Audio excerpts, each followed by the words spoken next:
A Xunta actualiza a regulación da publicidade nas farmacias e fixa os requisitos que deben cumprir na súa actividade na rede. O Consello do Goberno galego aprobou ademais a declaración de interés autonómico o proxecto do futuro Centro de Alto Rendemento Deportivo da comunidade. As farmacias galegas mudarán neste 2025 de legislación en canto á regulación de publicidade. O Consello da Xunta vende a aprobar un novo decreto polo que se modifica o regulamento na súa sinalización, identificación, información, publicidade e actividades promocionais das oficinas de farmacia e boticas anexas. A legislación vixente remontase ao 2008, polo que dende o Goberno galego pretenden adaptala á nova realidade social e, en especial, á internet e ás redes sociais. O que se busca é limitar calquer tipo de comunicación ou publicidade que fomente o uso de medicamentos ou que poida supoñer un prexuízo para a sanidade, a saúde ou a seguridade da cidadanía. O Consello aprobou hoxe un novo decreto que regula a publicidade nas farmacias e fixa os requisitos que teñen que cumprir agora de estar presentes en internet ou nas redes sociais.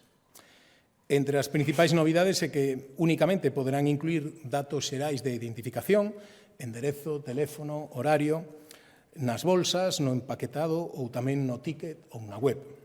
E tamén poderán informar se participan nalgúnha campaña ou actividade promovida dende a Administración Sanitaria. Outra das medidas aprobadas na reunión da Xunta foi a declaración de interese autonómico o proxecto que se desenvolverá no futuro Centro de Alto Rendemento Deportivo de Galicia. Construirase en Pontevedra e en el destinaránse 30 millóns de euros para centralizar a excelencia deportiva na comunidade nun mesmo recinto onde teñan cabida máis disciplinas, deportistas e instalacións.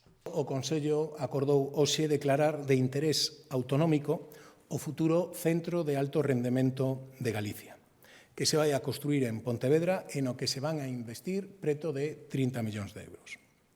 Isto supón recoñecer que se trata dunha obra que trascende o ámbito municipal polo seu impacto social e económico. A previsión é poder comenzar as obras durante finais do 26 ou seguramente durante o ano 27. Deste xeito, Galicia vai contar co terceiro centro de alto rendemento de España, co que buscamos ampliar as instalacións deportivas, dar cabida a máis disciplinas e máis deportistas, garantir que ningún profesional se teña que ir fora de Galicia para asegurarse o seu futuro por falta de infraestructuras axeitadas ou atraer deportistas de toda España para que desenvolvan a súa carreira dende Galicia.